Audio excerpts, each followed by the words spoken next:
شلونكم حبايبي؟ شخباركم؟ رجعت وياكم فيديو جديد. سويت هذا المكان مخصوص للبلابل العراقية. بسم الله. هذا الباب، هاي شوف المكان، هاي غرفة كاملة للبلابل العراقية. عندي زوج 3 فحل مهيئ لهم إياه.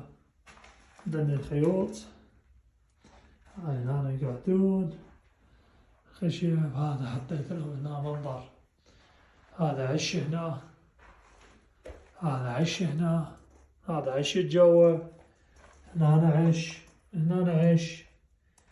وهذا عندكم الدفاية هنا، يعني شتاء الجو يعني بارد وهيج، شغل لهم هاي الدفاية.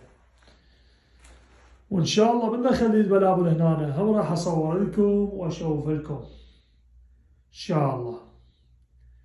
أتمنى لكم السعادة والتوفيق والنجاح إن شاء الله حبايبي.